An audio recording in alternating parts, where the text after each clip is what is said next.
Break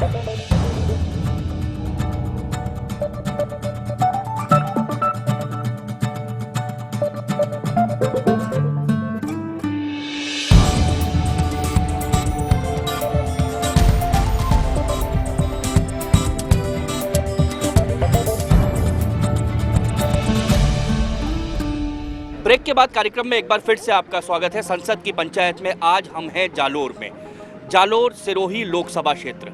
और हमारे साथ यहाँ अब इस पंचायत में जो लोग मौजूद हैं मैं परिचय कराता हूँ। हमारे साथ हैं जोगेश्वर जी गर्ग, भारतीय जनता पार्टी से पूर्व मंत्री रहे हैं। साथ में हमारे हैं ईश्वर जी हैं, यहाँ नगर जो पालिका है उसके उपाध्यक्ष हैं। केशव जी हैं, आम आदमी पार्टी से केशव जी हमारे साथ हैं। और अख्तर साहब हैं हमारे साथ, इनकी पार्टी ये खुद ही, मैं इनसे नाम एक बार पूछता हूँ। मेरी पार्टी अवामी आम जन पार्टी, भारत निर्वाचन आयोग द्वारा ड्यूली रजिस्टर्ड पॉलिटिकल पार्टी है। इनकी अवामी आम जन पार्टी। सबसे पहले मैं आता हूँ जोगेश्वर जी आपके पास। आपका सांसद इस लोकसभा क्षेत्र में पिछली बार जनता ने जिताकर भेजा था। जनता की बहुत सारी अपेक्षाएं थी जोगेश्वर जी, और जब हम लोगों से मिले तो लोगों का कहना है कि उन अपेक्षाओं पर सांसद खरे नहीं उतरे। नहीं, सांसद ने अपना प्रयास किया।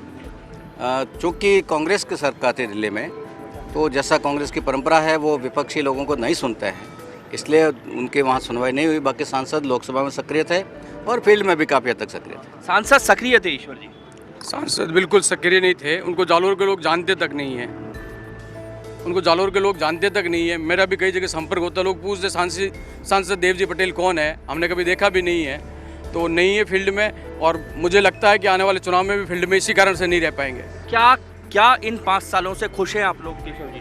जी बिल्कुल, हम लोग खुश नहीं है। अगर हम इन दोनों पार्टियों के काम से खुश होते तो इस नई पार्टी का जन्म ही नहीं होता। अगर कांग्रेस और बीजेपी ढंग से काम करती तो आज आम आदमी पार्टियां खड़ी नहीं होती। पर शासन तो इनका था, कांग्रेस का, उससे फर्क नहीं पड़ता है। अगर एमपी अगर चाहे कुछ करना, हम लोगों का शासन लिए, हमने कुछ काम किया है जो हम अभी आपको बताएंगे। अगर ये इनके आपके पास वापस आ रहा हूँ मैं जोगेश्वर जी। लोग ये चाहते हैं, लोग ये नहीं देखते कि कौन है, लोग चुनते हैं अपना सांसद।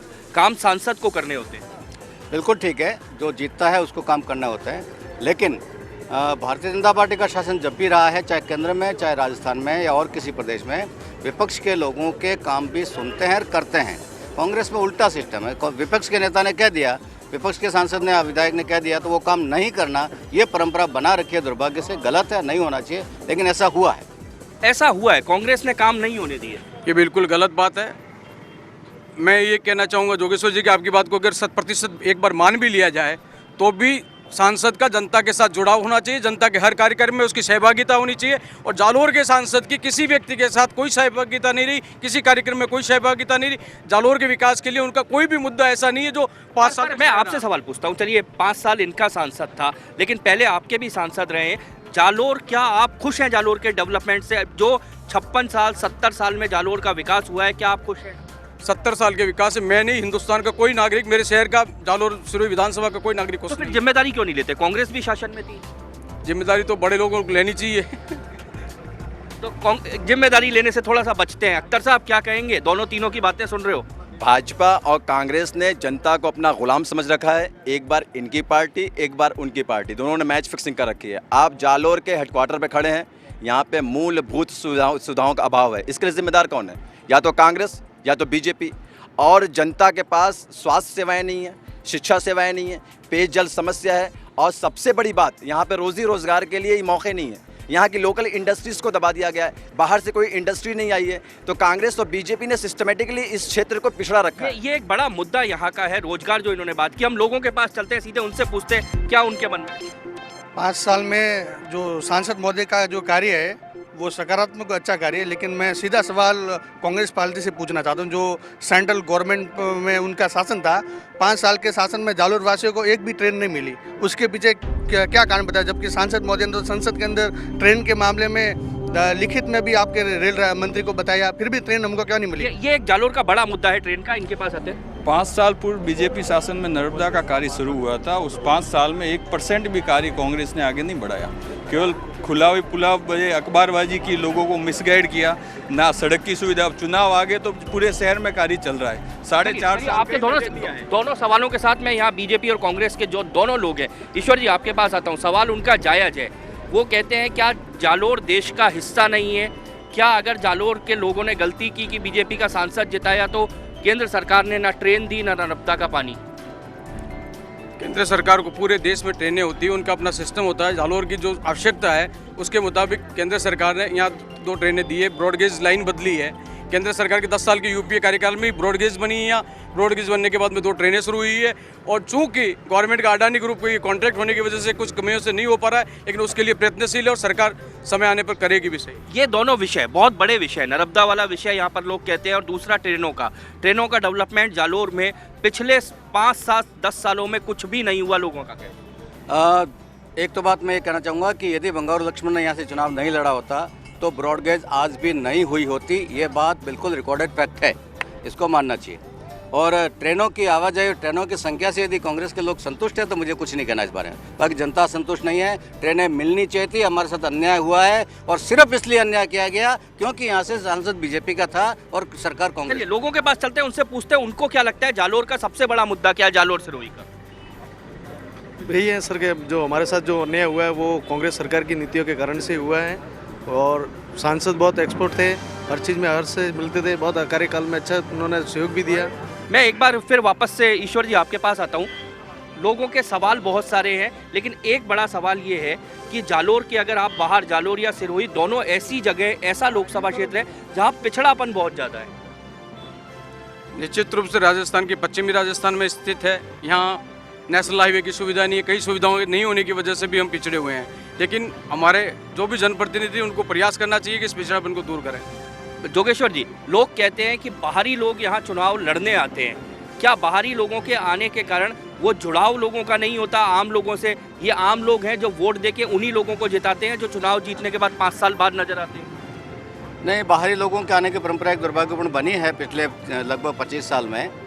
84 से लेकर बूटा सिंह आए तब से लेकर लगभग वही परंपरा बनी हुई है।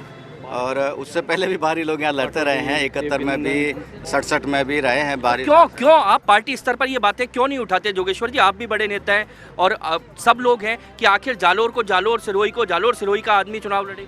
हम लोगों ने पार्टी स्तर पर बात उठाई, इसीलिए इस बार स्थानीय व्यक्ति को टिकट मिला था। आज 1947 में देश आज़ाद हुआ था, उसके बाद कांग्रेस भी आई और बीजेपी आई, लेकिन अभी तक मूलभूत सुविधाएं नहीं मिली है। बिजली, पानी, शिक्षा, चिकित्सा। जालोर के लोगों ने सड़क अभी 1 साल में देखी है सर, पहले सड़कें नहीं हुआ करती थी, खड्डे हुआ करते थे। चलिए एक बिल्कुल युवा है हमारे साथ, इनसे पूछते हैं क्या कहना चाहिए। मैं इन दोनों पार्टियों से पूछना चाहूँगा कि आरटीआई के तहत ये दोनों पार्टियां आने से क्यों बच रही हैं? जब ये आम आदमी पार्टी को प्रश्न पूछते हैं कि भाई 20 करोड़ रुपए का हिसाब दो, कहाँ से पैसा आया?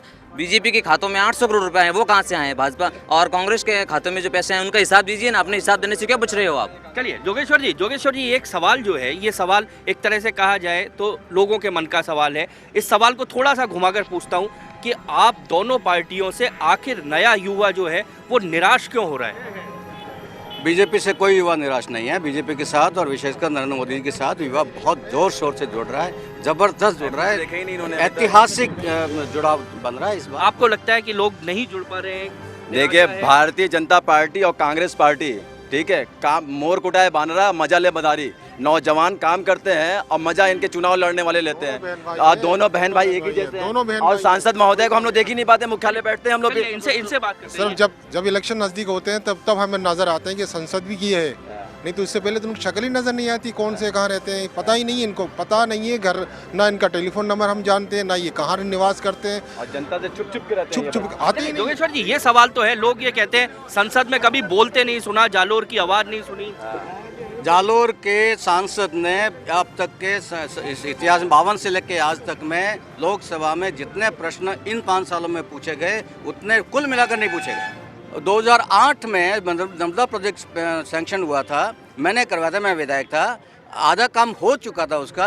पूरे 5 साल में कांग्रेस सरकार उसको सिर्फ इसलिए नहीं पूरा कर पाई और नहीं किया जानबूझ के, क्योंकि क्रेडिट बीजेपी को चले जाएगी। लोग प्यासे मर रहे हैं, फ्लोराइड पी रहे हैं और वो एक अधूरे प्रोजेक्ट को पूरा नहीं कर पाए। सिर्फ क्रेडिट लेने की होड़ में 5 साल में एक प्रोजेक्ट जो यहाँ की आवाज़ था पूरा नहीं हुआ, क्योंकि क्रेडिट कहीं इसी क्रेडिट की होड़ में हमारी रेल भी गई। नर्मदा का प्रोजेक्ट कई सालों से पुराना, जोगेश्वर जी की राजनीति में पैदाइश से पुराना है। नर्मदा का पानी नरेंद्र मोदी जी ने गुजरात से दे नहीं रहे थे, राजस्थान सरकार कांग्रेस के आने के बाद लड़के लिया और नर्मदा का प्रोजेक्ट की जो जमीन एक्वायर नहीं हो रही थी, कांग्रेस राज में एक्वायर हुई और एक्वायर होके काम आगे बढ़ा। जोगेश्वर जी, इनका सरकारी उपक्रम नर्मदा का पानी इसलिए नहीं दे रहे थे, कोई नहरें नहीं थी। नहरें हमने बनाई वसुंधरा जी के राज में, तब पानी आया 2008 में। 2008 70 साल में कांग्रेस ने भी नहीं किया। इस 5 साल में कांग्रेस ने जालोर के लिए कुछ नहीं किया, बिल्कुल जीरो डेवलप। नरेंद्र मोदी को बनाना चाह रहे हैं, लेकिन यहाँ का आदमी उसी नर्मदा का पानी चाह रहा है। नरेंद्र मोदी बनेंगे तो नर्मदा का पानी मिलेगा और माही का पानी भी मिलेगा, माही का ही पानी मिलेगा। हवा पे चल के हम विकास कर सकते हैं। महेंद्र क्या हवा में विकास होते हैं क्या? सिर्फ ये हवा की लहर की बात कर रहे हैं। अच्छा, आपको लगता है लहर नहीं है? कोई लहर नहीं है, नौजवानों की लहर है और नौजवान जिसके साथ जाएंगे उसका विकास होगा। अब मोदी की जो लहर यहाँ पे है सिर्फ हवाई लहर है, चाय की चौपाल है, ये कुछ नहीं है। क्या लहर, क्या देश में ये कह रहे हैं? टक्कर दे रहे हैं गुजरात में घुस के केजरीवाल जी टक्कर दे रहे हैं। हम क्या इनका कहना है कोई लहर नहीं है देश में कोई लहर नहीं है। देश में मोदी की बीजेपी में बड़ी अच्छी लहर है। बीजेपी के सारे नेता भयभीत है उससे, और बीजेपी में वो भस्मासुर की तरह है। सारे नेता, रोज के आप अखबार टीवी चैनल देख लो, सारे वरिष्ठ नेता उनसे भयभीत है और उनमें एक बहुत अच्छी लहर है। क्या फिर राहुल गांधी की लहर है देश में? राहुल गांधी की निश्चित रूप से लहर है और उसी लहर के कारण, राहुल और सोनिया की लहर के कारण ही यूपी ने 10 साल तक देश में राज किया है। चलिए, आप कह रहे हैं कि मोदी की है, आप कह रहे हैं राहुल की है, आखिर लहर किसकी है? इनसे भी पूछ लेते हैं। ऐसा है सर, लहर से कोई मतलब नहीं है। अगर इस बार वापस अगर ना देवजी हम पटेल आ जाते हैं और वो विकास नहीं करेंगे तो मोदी की लहर का क्या फायदा? लहर किसी की भी पार्टी की लहर नहीं है। लहर अगर कितनी भी लहरें क्यों ना चले, उन लहरों के बीच में एक भंवर भी होता है और वो भंवर आम आदमी पार्टी है, जिसमें ज्यादा से ज्यादा बड़े से बड़े भ्रष्ट लोग उसमें फंस के रह जाएंगे। ये आने वाले लोकसभा क्या इनका जो कहना है, क्या आप भी मानते हैं कि नेताओं पर भ्रष्टाचार की बातें ये लोग करते हैं? क्या नेता भ्रष्ट होते हैं? हर एक नेता भ्रष्ट भी नहीं होते हैं और ना यहाँ आम आदमी पार्टी की कोई लहर है। एमपी के लिए तो अगर कहा जाए तो एमपी तो सिर्फ 700 का है, वो जालोर सिरे का एमपी नहीं है। वो जालोर में ही काम करते हैं और सिर्फ हासोर का ही देखते हैं, और जगह नहीं देखते। और अगर विधायक क्या करेगा? विधायक एमपी के काम को रोकेगा क्या? सरकार कांग्रेस बनी, इनका काम रुका हुआ था, पूरा काम किया, कांग्रेस ने अच्छा काम किया। और अभी 60 दिन की योजना इनके पास, आप सभी जानते हैं, 60 दिन की योजना के बाहर ही नहीं आ रहे। तो 60 दिन की ऐसा है ना। चलिए, निराश हैं लोग निराश हैं। यहाँ पर लोगों के मन में अपेक्षा है कि राजनेता यहाँ पर काम करें। आखिरी सवाल आप दोनों से सिर्फ पूछना चाहूँगा, दावा आप लोगों का है, विश्वास आप लोगों का है, क्या लगता है जनता से क्या वादा आप करते हैं अगर आप चुनाव जीतते हैं? तो पहले रामलाल जी। ऐसा है, जनता से हम तो वायदा क्या करें, हमेशा विकास करते हैं और विकास करेंगे। विकास किया इसलिए सरकार चली गई। आपका जोगेश्वर जी। इनकी भी सरकार हम राजस्थान से नर्मदा का पानी पीने के लिए जालोर जिले और सिरोही जिले की 100% जनता को देंगे और ब्रॉडगेज पर ढेर सारी ट्रेनें चलवाएंगे। दो डिमांड हमारी मुख्य है अभी, और दोनों आपसे रामलाल जी एक ही सवाल, विधानसभा में आपकी स्थिति जो रही यहाँ पर वो सबके सामने, ऐसे में आप इतने में कॉन्फिडेंस कैसे है? ऐसा है, क्या इन 3 महीनों 4 महीनों में हवा बदल गई जालोर? ऐसा है, वो तो ऐसा है, नौजवानों के लिए इनके पास कोई ऐसा है, योजना नहीं है। 3-4 महीनों में क्या स्थिति बनी है वो तो आपको जनता चुनाव के टाइम में बताएंगे। यहाँ जो इनका कहना है, जो स्थिति बनी है वो जनता जो है वो तय करेगी। हम भी यही कहते हैं, चाहे कितनी चर्चा हो, कितने दावे हो, कितने वादे हो, कितने इरादे हो, लेकिन आखिरी मत सिर्फ जनता का होगा। वो जनता जो अपने वोट से अपने इस देश की सरकार को चुनेगी। संसद की पंचायत में आज जालोर से इतना ही। कल मिलेंगे आपके संसदीय क्षेत्र में।